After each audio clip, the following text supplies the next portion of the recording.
Bible ఎత్తి Bible పాట పాడుతుంది. నాతో కలిసి పాడండి. 2 సార్లు ఉంటుంది. అగ్ని లాంటివి నీ మాటలు, నన్ను ఆదరించును నీ పాటలు. అగ్ని లాంటివి నీ మాటలు, నన్ను ఆదరించును నీ పాటలు.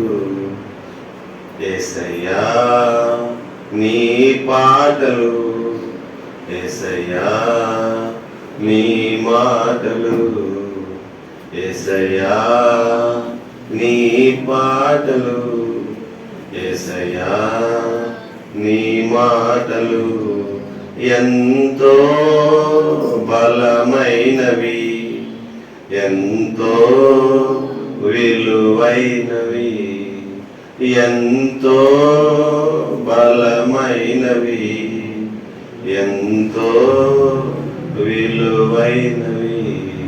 యేసు నీ మాటలు ఎంతో బలమైనవి, యేసు నీ పాటలు ఎంతో విలువైనవి. Thank you. మీ అందరికీ ప్రభునందు మీ అందరికి కూడా వందనాలు చెప్తున్నాం. అనుకోని రీతిగా మరి దాసుడు ఎన్నోసార్లు రమ్మన్నారు, కాకపోతే నేనే మిస్ అయిపోయాను. మేము ఉండేది వరంగల్ కనుక అక్కడి నుంచి ఇక్కడికి రావాలంటే అన్న ఎప్పుడు అంటాడు, ఆదివారం సాయంత్రం వరకు రండంగా అంటాడు, కానీ మేము రాలేకపోతాము. కాబట్టి ప్రభు అడగగా ప్రార్థించగా ఈరోజు దేవుడు అనుమతిస్తూ వచ్చినాడు. కాబట్టి ఒక విషయం మీకు చెప్పాలి. దేవుని వాక్యము వినే ముందు సెల్ ఫోన్ కానీ మీ యొక్క పర్సనల్ కానీ బయటకు లేచి వెళ్ళటానికి కొద్దిసేపు ఆగాలని మీ యొక్క మనవి చేస్తూ వస్తున్నాం. మధ్యలో లేచిపోయే వాళ్ళకి కొంత అలవాటు ఉంటుంది. అయితే అప్పుడు నాకు కొంచెం బాధగా అనిపిస్తుంది. నేనేదో తప్పు మాట్లాడానా అని ఒకసారి అనిపిస్తుంది. నేనేమన్నా తప్పుగా ఇది చేశానా అనిపిస్తుంది. బతుకులు ఏంటంటే గుడ్డెద్దు సెల్లో పడ్డట్టుగా పరిగెడతా ఉంటారు. అయితే నా ఒక సిస్టమ్ ఏంటంటే వాక్యం వినేటప్పుడు శ్రద్ధ కలిగి వింటే అది దేవుడు సంతోషపడతాడు, మనం కూడా సాటిస్ఫాక్షన్ అవుతాము, దేవుడు మనల్ని ఆశీర్వదిస్తాడు. ఆ ప్రకారంగా దేవుని ఆరాధించగలుగుతాం. నేను చాలాసార్లు చూశాను, ఫోన్ మాట్లాడటము, బయటికి వెళ్ళటం, మళ్ళీ రావటం, మళ్ళీ పోవటం, మళ్ళీ రావటం, మళ్ళీ పోవటం, ఇవన్నీ చాలా ఇక్కడే కాదు చాలా దిక్కులు కూడా అవుతూ ఉంటాయి. అయితే ప్రత్యేకంగా ఇక్కడైతే మనమైతే ఎవరిని బట్టి వచ్చాము చెప్పండి? యేసు ప్రభుని బట్టే మనం ఇక్కడికి వచ్చినాం. దేవుడు మనకిచ్చిన సమయాన్ని సంతోషంగా మనం సద్వినియోగం చేసుకున్నాం. అది ప్రజలకు కూడా క్షేమం, ప్రభు కూడా మహిమకరంగా ఉండాలని నా ఆశ. ఇప్పుడు మనం ఆరాధనలోకి వెళ్ళక ముందు దేవుని వాక్యం చూసుకుంటాం. కీర్తనలు 18వ అధ్యాయము. కీర్తనలు 18 నేను చదువుతాను. మీ బైబిల్ మీరు చక్కగా చూసుకోవాల్సిందిగా మనం చేస్తూ ఉంటున్నాం. 18:30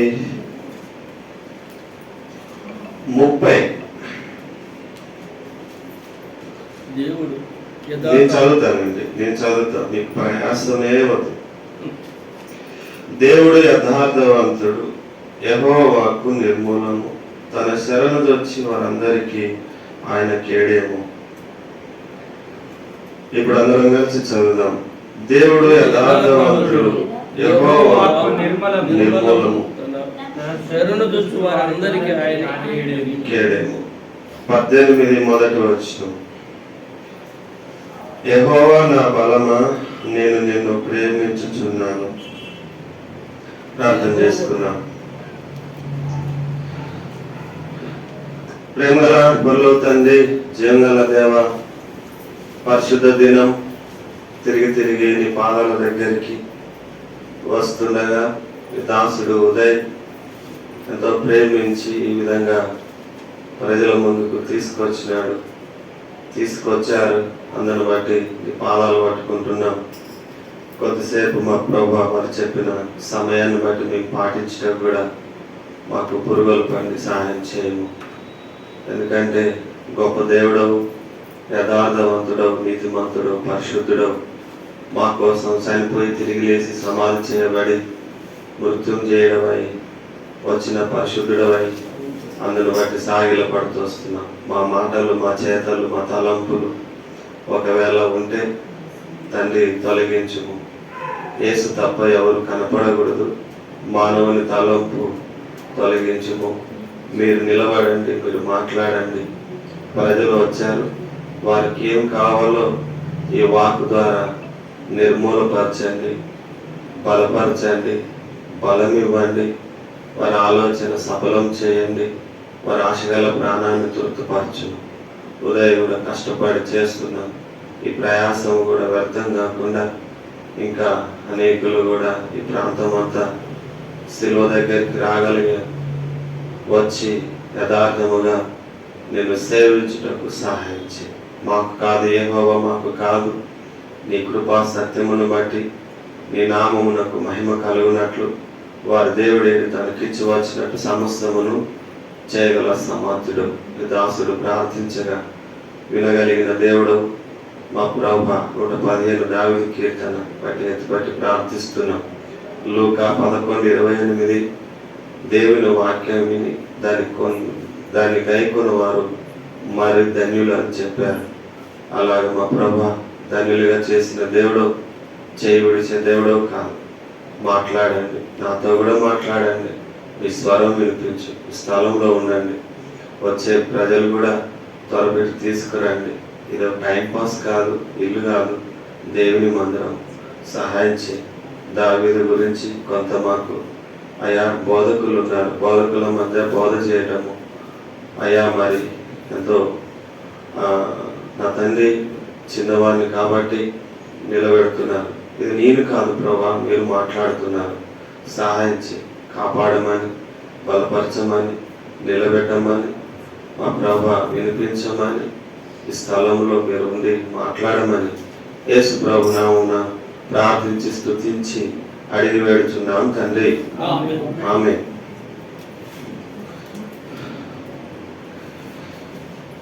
దావీదు కీర్తనలు 30వ వచనము. దేవుడు యథార్థవంతుడు. లోకంలో ఎక్కడ చూసినా, లోకంలో ప్రపంచంలోనే ఏ మూలకెళ్ళినా, నువ్వేది పట్టుకున్నా, ఎవరితోటి నువ్వు మాట్లాడినా, నువ్వు ఎంతగా ప్రేమించినా కూడా యథార్థత అనేది కనపడదు. యథార్థంగా కనపడేది ఎప్పుడు, ఎక్కడ అనంటే శిలువ వైపు నువ్వు చూసినప్పుడు, శిలువ దగ్గరికి నువ్వు వచ్చినప్పుడే నీలోని యథార్థత, ఎదుటివాని యథార్థత అక్కడ కనిపిస్తుంది. ఉదాహరణ చూడండి. యోహాను సువార్త 3:16 మాట అంటాడు. ఏమంటాడు? దేవుడు లోకమును ఎంతో ప్రేమించెను కాగా తన అద్వితీయ కుమారునిగా పుట్టిన వారి యందు విశ్వాసం ఉంచు ప్రతివాడు నశింపక నిత్య జీవము పొందినట్లు ఆయన అనుగ్రహించాను. యథార్థత. దేవుడే ప్రేమిస్తూ వచ్చినాడు. God is love. లవ్ అనేది దేవుని దగ్గరే ఉంది ప్రేమ. మరి మనుషుల దగ్గర ఎందుకు ఉండదు? లోకంలో ఎందుకు ఉండదు? ఓ స్థలంలో ఎందుకు ఉండదు? ఓ ప్రాంతంలో ఎందుకు ఉండదు? ఉండదు. ఎందుకు? మానవుడు మట్టితో చేయబడ్డాడే గనుక, మట్టి మీద నిలబడ్డాడే గనుక, మానవుడి దగ్గర నువ్వు ఎన్నిసార్లు ప్రేమించినా, నువ్వు ఎంత పెట్టినా, ఎంత చేసినా, ఎంతగా దగ్గరికి వెళ్ళినా, ప్రేమించినా అది కొద్దిదే, అది కొంచెమే. అయితే యేసు ప్రభు దగ్గరికి వచ్చినప్పుడు, శిలువ దగ్గరికి వచ్చినప్పుడు, శిలువ వైపు చూసినప్పుడు, ధ్యానం చేసినప్పుడు ఆ ప్రేమ, యథార్థత, ఆ పరలోకపు ఆ మన్నా దేవుడు నీ ముందు నా ముందు చక్కగా తేటగా సిద్ధపరిచినటువంటి వాడిగా ఉన్నాడు. ప్రయాసం ఏమి లేదు, కష్టపడేది కూడా ఏమి లేదు. శిలువ దగ్గరికి వస్తే, దేవుని దగ్గరికి వస్తే ప్రేమిస్తున్నాడు, ఏం చేస్తున్నాడు, కావాల్సింది ఇస్తున్నాడు. లోకంలో ఇస్తారా ఫ్రీగా? ఎవరన్నా ఎవరు ఇవ్వరు. కాబట్టి దేవుడు ఈ యోహాను సువార్త 3:16 చక్కగా మాట్లాడి ప్రేమిస్తూ వచ్చినాడు. అట్లనే సౌలు ఉన్నప్పుడు దావీదును దేవుడు ప్రేమించినాడు. దేవుడు ప్రేమించినాడు కనుకనే దావీదు మహారాజు అని పిలువబడుతూ వచ్చింది. ప్రేమించినాడు కనుకనే దావీదు రాజు అని అనబడుతూ వచ్చింది. ప్రేమించినాడు కనుకనే శత్రువులు తరుముతున్నా అప్పటికీ దేవుని సన్నిధిలో దేవుని ఆరాధిస్తూ వస్తున్నాడు. దేవుని ఆరాధిస్తూ వస్తున్నాడు. 34 దావీదు కీర్తన 1వ వచనం చూస్తే, నేను ఎల్లప్పుడూ యెహోవాను సన్నుతించెదను. ఆ కిందికి తల వంచి చూస్తే, నిత్యము ఆయన కీర్తి నా నోట ఉండును. ఎందుకన్నాడు? 34 కీర్తన దావీదు ఎంతో కష్టంతో కూడుకొని రాసినటువంటి ఈ యొక్క 34 కీర్తన. ఇక కొంచెం కిందికి వస్తే 5వ వచనం అంటాడు, శత్రువులు తరుగుతున్నప్పుడు అనేకులు కూడా వచ్చి, దావీదా మేమేం చేస్తే బాగుంటుంది, మేము ఎలా ఉంటే బాగుంటుంది, దావీదా శ్రమల గుండా వెళుతున్న దావీదా మాకు కూడా నెమ్మది లేదు, సంతోషం లేదు, సమాధానం లేదు, యథార్థత అనేది ఎక్కడ కనిపించట్లేదు. మేము ఏం చేస్తే మాకు యథార్థత, ప్రేమ, దేవుడు ఆ సిలువ, ఆ మర్మము ఎలాగా మాకు కొంచెం చెప్పు అడిగినప్పుడు ఆ కింద వచ్చిన అంటాడు, వారు ఆయన తట్టు చూడగా వారికి వెలుగు కలిగను, వారి ముఖములు ఎన్నడూ లజ్జింపకపోలేదు. మన ముఖాలు ఎలా ఉన్నాయి ఒకసారి జ్ఞాపకం చేసుకుంటే, మన జీవితం ఎలా ఉండేది జ్ఞాపకం చేసుకుంటే, మన పరిస్థితి ఎలా ఉండేది జ్ఞాపకం చేసుకుంటే, ఈ రోజు ఏదో సుడిపుట్ వేసుకొని, తెల్ల బట్టలు వేసుకొని, బైబిల్ పట్టుకొని ఓహో ఆహా మీరు పాస్టర్ గారు చెప్పుకుంటున్నావే, మంచిదే. కానీ జీవితం ఎలా ఉన్నది, బిగినింగ్ ఎలా ఉంది, బిగినింగ్ నుంచి ఎలా దేవుడు అంతల వరకు తీసుకొచ్చినాడు. శత్రువులు తరుగుతున్నారు, అయినా దేవుని యొక్క సన్నిధిని వదులుతలేడు. కారణం ఏమిటి? ఆయన ఇచ్చిన రక్షణ గొప్పది. కారణం ఏమిటి? ఆయన ప్రేమించినటువంటి ప్రేమ గొప్పది. లోకంలో ఎవరు ప్రేమించారు? ఇంట్లో నుండి వచ్చినాడు, తరిమేశారు. పరిస్థితుల గుండా వెళుతుంటే, శత్రువులు తరుగుతుంటే, అమ్మా నన్ను శత్రువులు తరుగుతున్నారని ఫోన్ చేసినాడా? అన్నయ్య శత్రువులు తరుగుతున్నారని అన్నదమ్ములకు చెప్పినాడా? మనమైతే ఆ ప్రాంతంలో ఉంటే అలా చెప్పేవారువేమో. కానీ దేవుడు అలాగా సిద్ధపరచలేదు. దేవుడు ప్రేమించినాడు, తనను సిద్ధపరుస్తూ వచ్చినాడు. తనను యథార్థవంతుడిగా దేవుడే సౌలు ఉండగానే ఆయనను తీసుకొస్తూ వచ్చినాడు. ప్రియులారా, దేవుడు యథార్థవంతుడు. ఎలాంటి వాడంటే గొప్ప దేవుడు, ఊహించని దేవుడు ఈ రోజున నీ దగ్గర ఉన్నాడు. ఒక్కోసారి మనమే దారి గుండా వెళుతూ ఆ దారి తప్పిపోతాం. ఆయన దారి చూపిస్తూ ఉంటాడు, మార్గము చూపిస్తా వస్తాడు. ఒక చోట ఇలాగనే చెప్పుకుంటూ ఓ దగ్గరికి వెళితే, ఓ ఇంటికి వెళితే ఆ కుటుంబం అంతా కూడా చూడటానికి యథార్థముగా మంచి పీస్ఫుల్ గా కనిపిస్తూ వచ్చారు.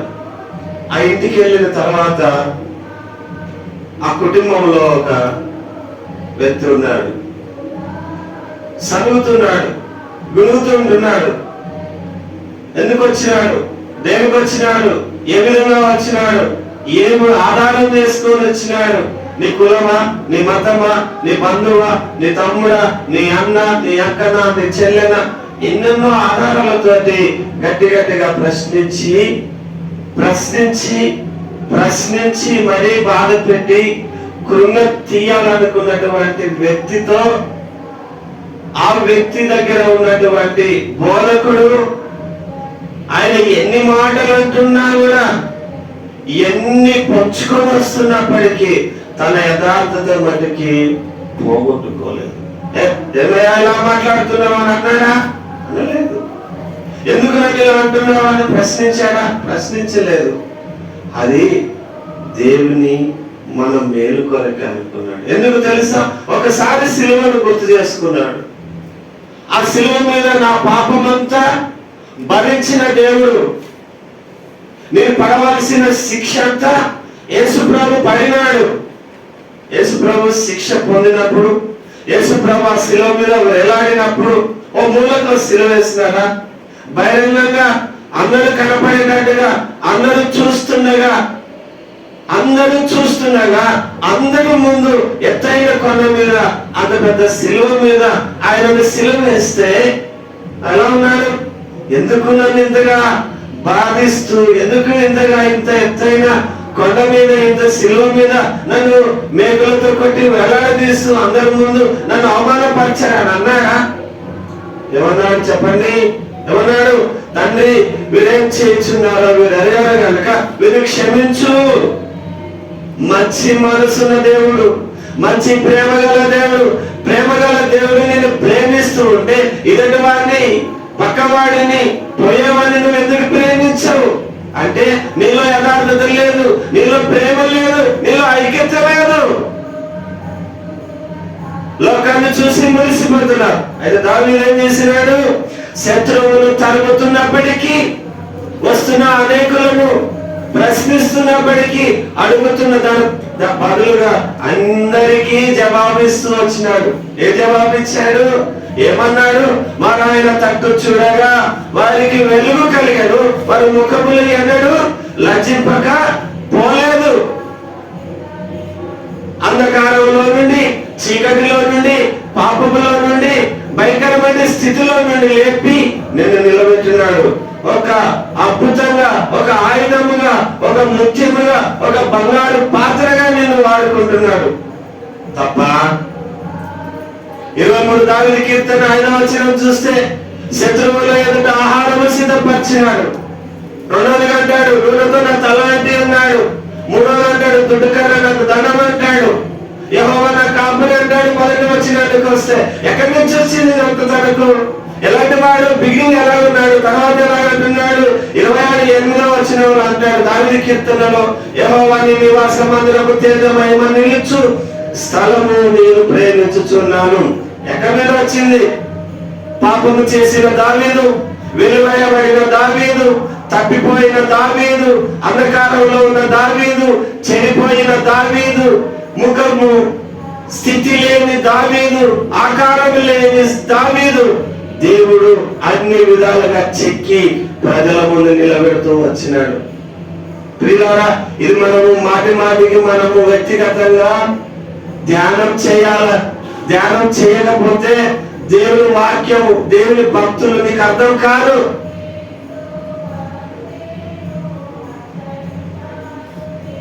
అర్థం చేసుకోలేవు. సిలువని తెలియదు నీకు. సిలువని ప్రేమిస్తున్నావు, సిలువ దగ్గరికి వస్తున్నావు, ఆ సిలువలో రక్తం కారుతుంటే చూస్తున్నావు. చూసావా లేదా? ఈ రెండే చూస్తున్నావు. 3వది చూసావా? ఏంటన్నా 3వది అంటే ఆ సిలువ మీద మరణించిన యేసుక్రీస్తు ప్రభువును చూసావా? అది చూడక సిలువను ప్రేమిస్తున్నావు, సిలువను ద్వారబంధానికి వేస్తున్నావు, సిలువను బీరువాకి వేస్తున్నావు, సిలువను ఉంగరానికి వేసుకుంటున్నావు, సిలువను మెడలో వేసుకొని తిరుగుతున్నావు. సిలువ దేవుడా నేను ప్రశ్నించి అడిగితే, సిలువలో మరణించిన యేసుక్రీస్తు ప్రభు మరణం గొప్పది, విలువైనది. ఎందుకు? ఆయన మరణించకపోతే, ఆయన భరించకపోతే నీ పాపము నా పాపము, నీ అంధకారం నా అంధకారము ఆయన మీద వేసుకోకపోతే ఈ రోజున నీవు బైబిల్ పట్టుకునేవాడిని కాదు, ధర్మశాస్త్రం పట్టుకునే అర్హత లేదు, చదివే అర్హత లేదు, ధ్యానించే అర్హత లేదు. ఉందా? మందిరానికి వచ్చే అర్హత లేదు. ఉందా? అందుకే అంటున్నాడు, ఆ కింది వచ్చిన వాళ్ళు అంటాడు, నా గిన్నె నిండి పొర్లుచున్నది. ఎలాంటి గిన్నె ఉన్నాము? కిచెన్లోకి వెళ్తాం, ఆ గిన్నె బాగుంటేనే మంచి శ్రేష్టమైన భోజనం వేసుకొని తింటాం. ఆ గిన్నె బాగలేకపోతే ఆన్ ద స్పాట్ లో నీళ్ళు హాల్లో ఉంటుంది. ఇదో అవసరమా అనటం అవసరమా? ఆ పాత్ర బాగలేనప్పుడు నా జీవితం కూడా ఇలాంటిదే కదా. చిల్లుపడిపోయింది పాత్ర, నా జీవితం కూడా చిల్లుపడిపోయింది. మురికిగా ఉందే పాత్ర, నా జీవితం కూడా మురికిగా ఉంది. చుట్టబడిపోయిందే పాత్ర, నా జీవితం కూడా చుట్టబడిపోయింది. ప్రభా, చూపిస్తున్నావయ్యా, చిల్లుపడిపోయిన ఈ గిన్నెను సరిచేశావు, మురికి గిన్నెను తేటగా చేశావు, మురికి గిన్నెను కడుగుతూ వచ్చినావు. ఎంత శ్రేష్టమైన దేవుడు! అడిగావా? ఒప్పుకున్నావా? బాగలేదు, బాగలేదు, బాగలేదు,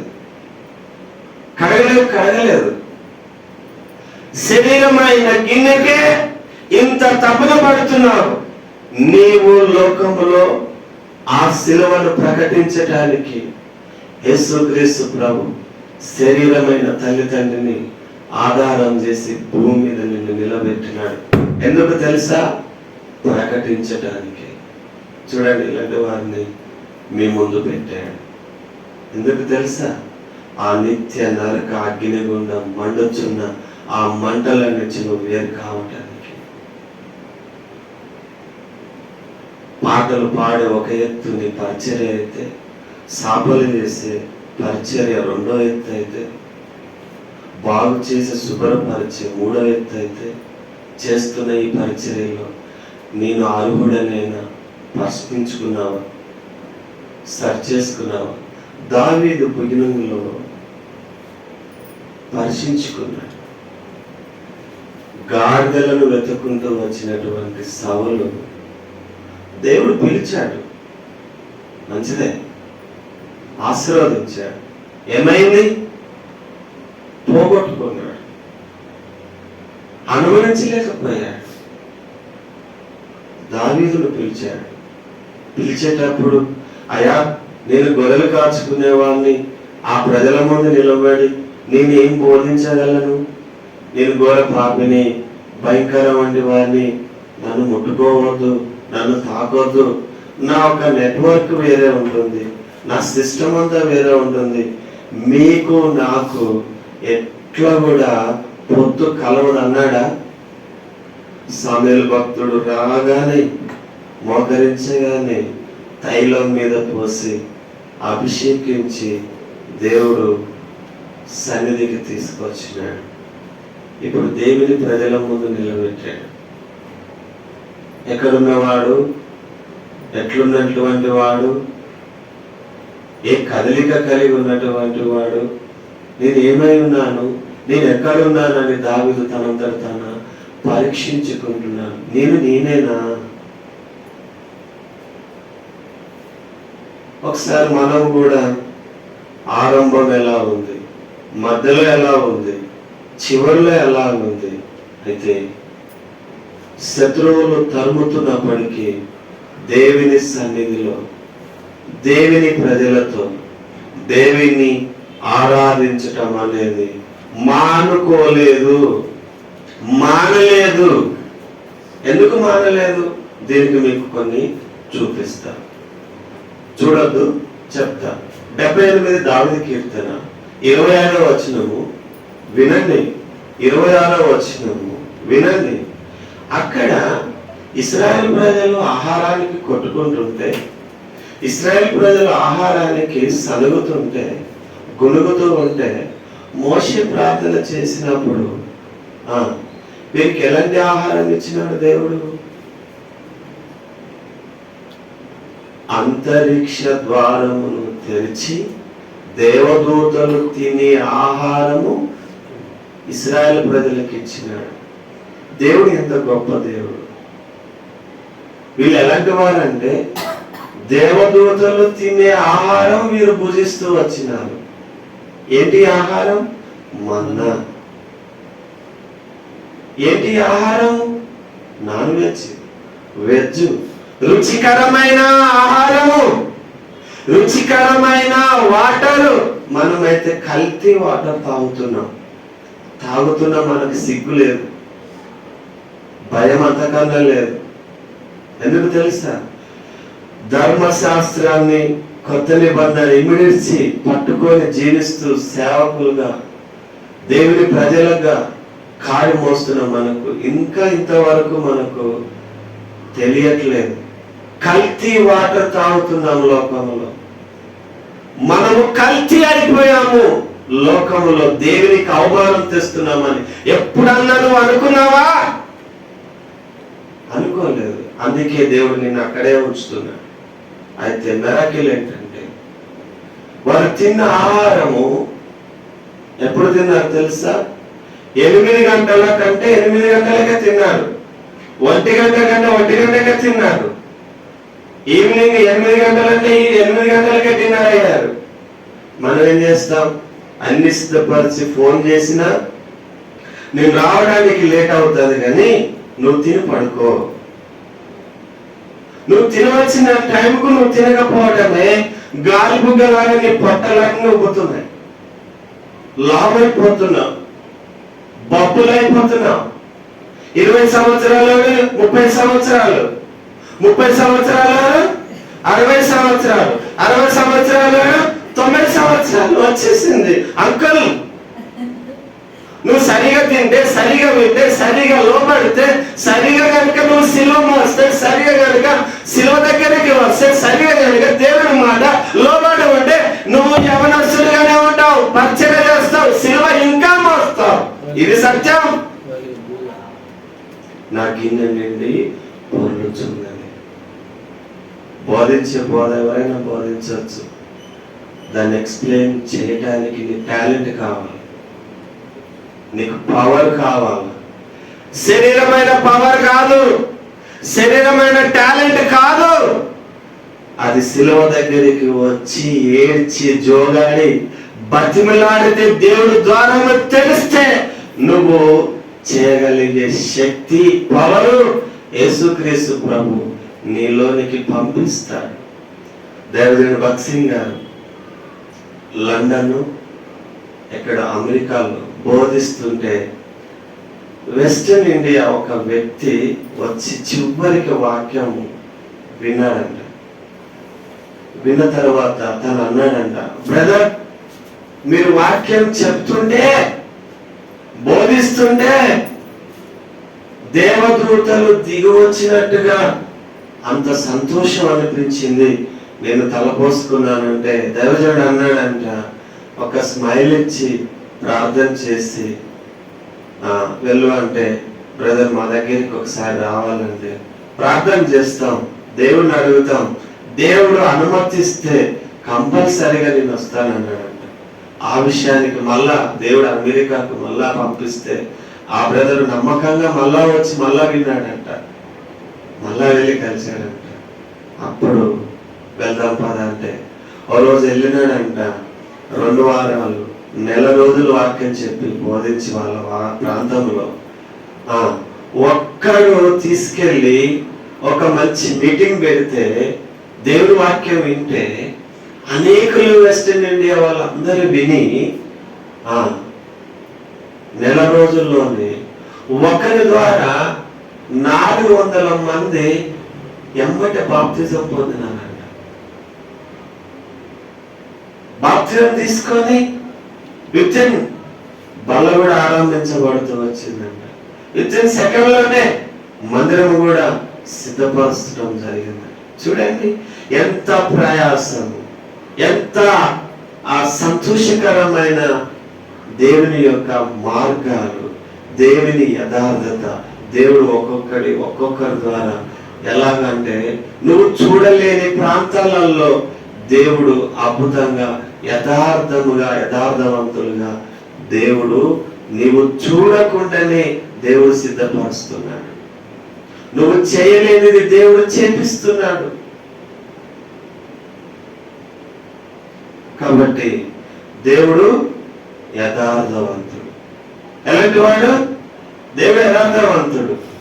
దేవుడిని నమ్ముకున్న మనం ఎలా ఉండాలి? చెప్పండి.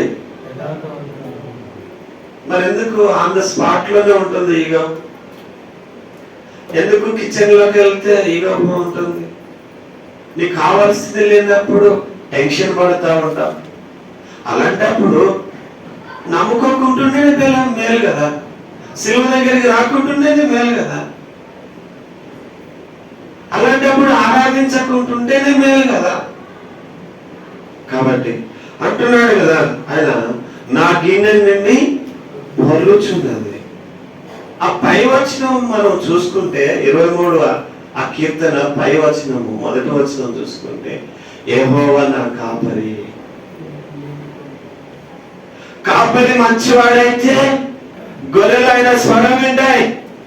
కాపరి మంచివాడైతే చెప్పండి, గొర్రెలన్నీ చూడటానికి చక్కగా కనిపిస్తా వస్తాయి. యెహోవా నా కాపరి, నాకు లేమీ లేదు, పచ్చిక గల చోట్ల ఆయన నన్ను పరుండ చేసెను. ఎంత మంచి మాట అంటున్నాడు దావీదు, ఎంత చక్కగా పలుకుతున్నాడు దావీదు. ఎక్కడి నుండి వచ్చినటువంటి దావీదు, ఎలా ఉన్నటువంటి దావీదు చాలా దేవుని పట్ల, దేవుని విషయంలో, దేవుని యొక్క ఆవరణలో శత్రువులు తరుముతున్న, శత్రువులతో బాధింపబడుతున్న, శ్రమల గుండా వస్తున్నా కూడా, కష్టాల గుండా వస్తున్నా కూడా, నిందలతో వస్తున్నా కూడా ఆయన కాడి మటుకి ఏ రోజు ఎత్తివేయలేదు. నాకు బరువేస్తుంది, నేను భరించలేకపోతున్నాను, నేను మోయలేకపోతున్నాను అని ఏ రోజు కూడా ఎక్కడ కూడా ఎత్తేసినట్టుగా కనపడలేదు. బిగినించి ఆరంభం నుంచి చూసుకుంటే ఆఖరి వరకు కూడా సిలువ వెతుకున్నాడు. శత్రువులు తరుముతుంటే, నేను రాజును, నేను ఒక అధికారిని, ఇశ్రాయేల్ ప్రజల మీద నాయకుడిని, నాయకత్వం చేసేటువంటి అభిషేకించబడినటువంటి దావీదును నేను ఎవరు అనుకో, మీరు మమ్మలను, నన్ను ఇలా తరుగుతున్నానని వారితో ఆగి అవును అన్నాడా? అనలేదు. రాజు అనేది మర్చిపోయాడు, అధికారం అనేది మర్చిపోయాడు, సింహాసనం మర్చిపోయాడు, శత్రువులు తరుముతున్నాడు. అయినా కూడా గృహాల్లో ఎక్కడ పడితే అక్కడ స్థలం దొరికితే, ప్రభువా శత్రువులు నన్ను తరుముతున్నారు, నేనేం చేయాలి? 121 వచనం, యెహోవా వల్లనే నాకు సహాయము కలుగును, ఆయన భూమి ఆకాశమును సృజించిన వాడు. ఎందుకన్నాడు? ఎలా వచ్చిందండి మాటలు ఆయనలో? ఆయన మాట్లాడుతున్న ప్రతి విషయంలో దేవుని మాటలే వస్తున్నాయి. మరి మన మాటలు ఏం రావాలి? మనలో ఏముండాలి? మనం ఏం చేయాలి? ధర్మశాస్త్రం మన చేతి నిండా పట్టుకొని తిరుగుతున్నాం. మనం ఎలా పలకాలి, మనం ఎలా చూడాలి, మనం ఎలా నడవాలి, మన కదలిక ఎలా ఉండాలి, మనల్ని చూసి ప్రతివాడు ఎలా ఉంటే బాగుంటుంది అనేది ఒంటరిగా, సింగిల్ గా, ఎవరు ఏమి సప్పుడు లేనప్పుడు మౌనంగా ఉండి ఆ శిలువ వైపు చూస్తే చక్కగా దేవుడు దావీదు సీట్లోకి నేను తీసుకొస్తాడు, దావీదు ప్లేస్ లోకి నేను తీసుకొస్తాడు, దావీదు అనుభవంలోనికి నేను తీసుకొస్తున్నాను. వస్తాడు. వింటున్న నీవు పడిపోయావేమో, వింటున్న నీవు చెడిపోయి ఉన్నావేమో, వింటున్న నీవు కోపంతో ఉన్నావేమో, వింటున్న నీవు డిస్టర్బ్ అయి ఉన్నావేమో. అయితే దేవుడు యథార్థవంతుడు. నువ్వు యథార్థంగా రా, యథార్థంగా కూర్చో, యథార్థంగా విను, యథార్థంగా ధ్యానించు. నువ్వు ధ్యానించేటప్పుడు, నువ్వు కూర్చున్నప్పుడు పిన్ను కూడా సైలెంట్ గా ఉండాలి, సప్పుడు కూడా కావద్దు.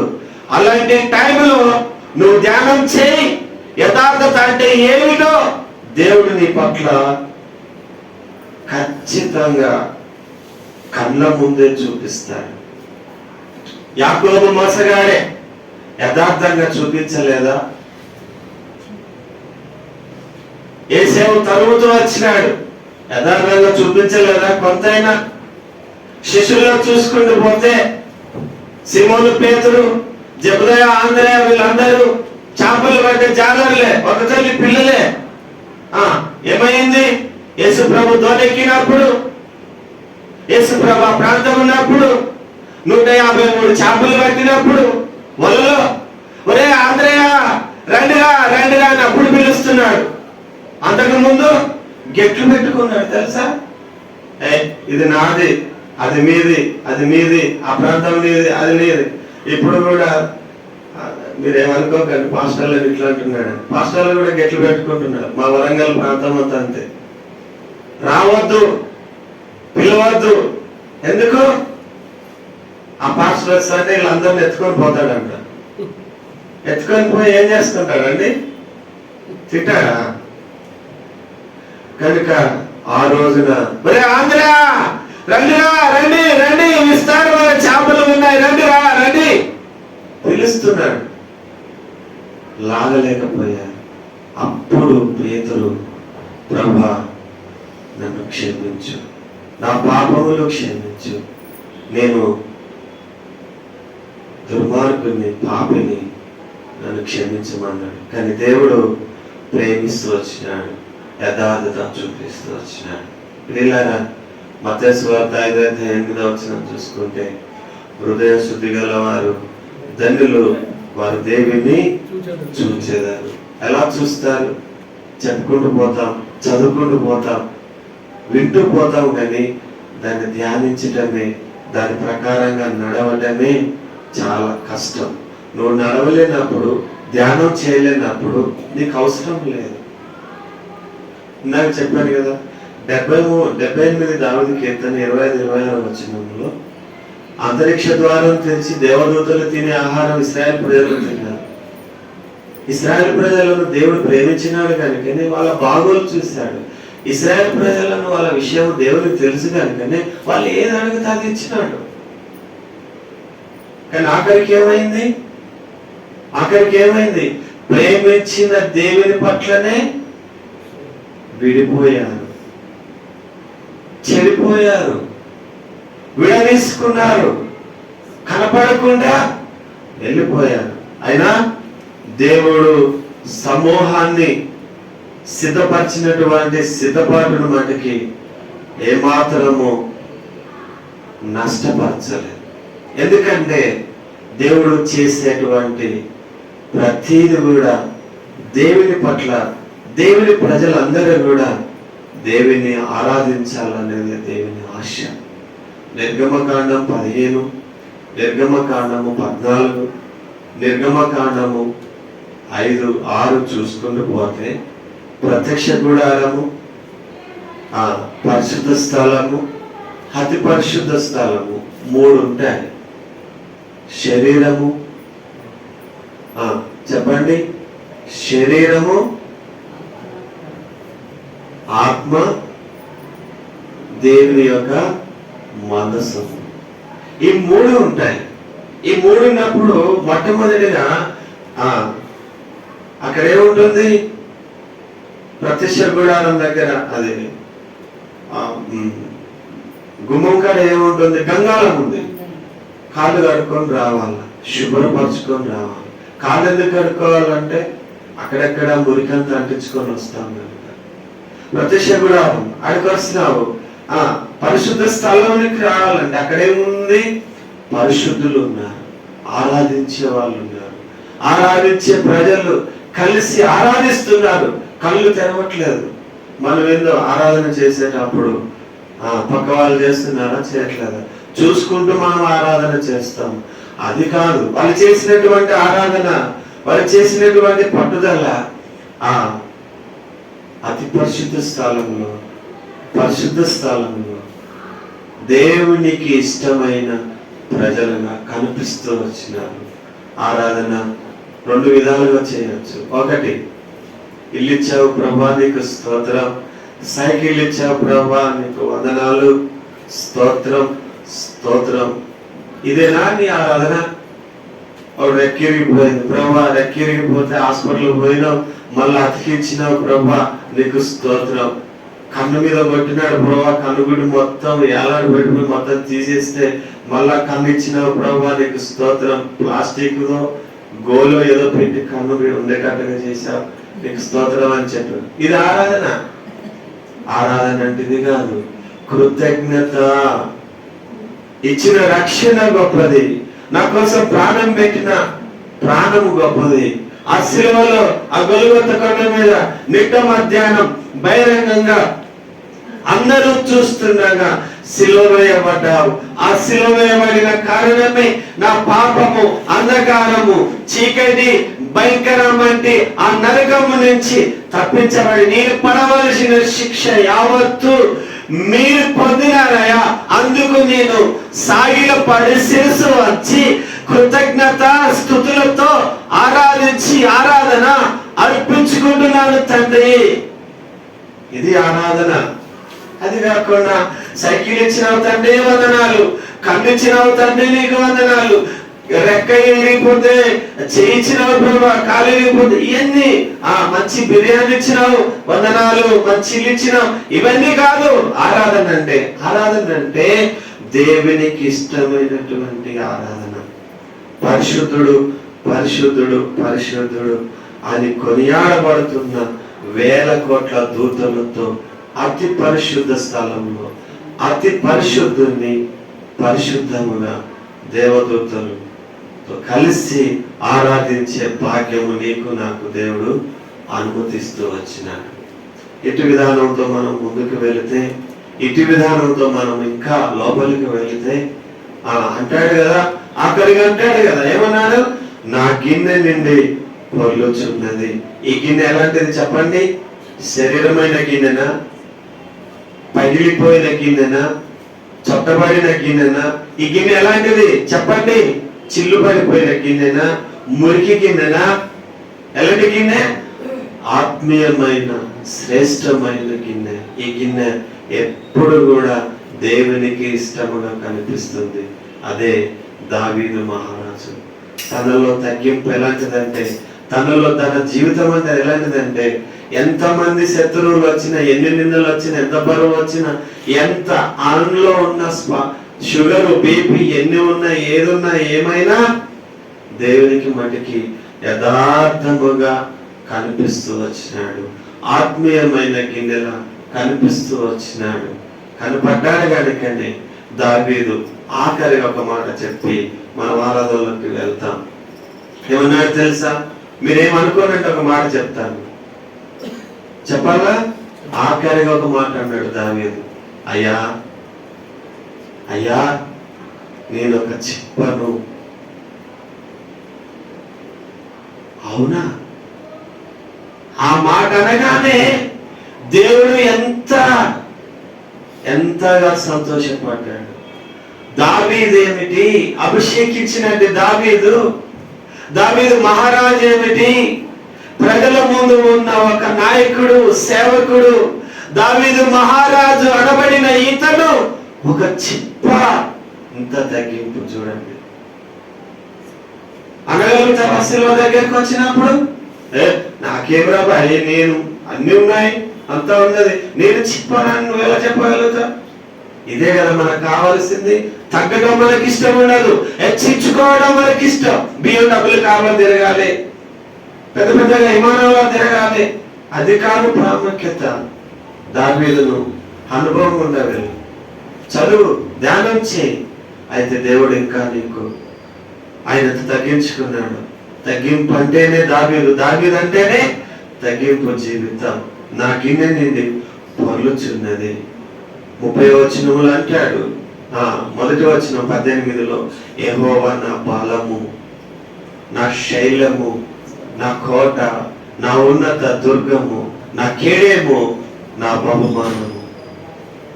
కాబట్టి దేవుడు యథార్థవంతుడు. నువ్వు ఎంత తగ్గించుకుంటావో అప్పుడే నువ్వు దేవుని ఆరాధిస్తావు. నువ్వు ఎంత హెచ్చించుకుంటావో నీలో ఆరాధన అనేది రాకుండా ఆపివేస్తాడు. నీకేది కావాలి? సిలువ కావాలా? సిలువలో ఉన్న యేసుక్రీస్తు ప్రభు మరణం కావాలా? యేసుక్రీస్తు ప్రాణం పెట్టిన ఆ పరిశుద్ధమైన దేవుడు కావాలా? ఏది కావాలో కోరుకో. వాక్యానుసారంగా దేవుడు నిన్ను సిద్ధపరుస్తున్నాడు. యథార్థము. లోకం భయంకరమైనది. భయంకరమైన లోకంలో ఉన్నాం, నెట్వర్క్ లో ఉన్నాం, అప్పుడా అన్నట్టుకున్న ఈ లోకములో ఉన్నాం. అయితే నీకొకటి, దేవుడు నిన్ను ప్రేమించి అడుగుతున్నాడు. యోహాను సువార్త 6:37 నా యొద్దకు వచ్చు వారిని ఎంత మాత్రము త్రోసివేయను అంటున్నాడు. ఇంతగా దేవుడు పిలుస్తున్నాడు, ఇంతగా దేవుడు నిన్ను ఆహ్వానం పలుకుతున్నాడు. ఇలాంటి దేవుని ఎదుట, ఇలాంటి దేవుని ప్రజల ముందు యథార్థముగా ఆరాధించటాన్ని, వర్షిప్ చేయటమే దేవునికి ఇష్టమైనది. ప్రభు మాటలు దీవించిన కనుక అటు విధానంతో మనము ఆరాధన చేస్తాం.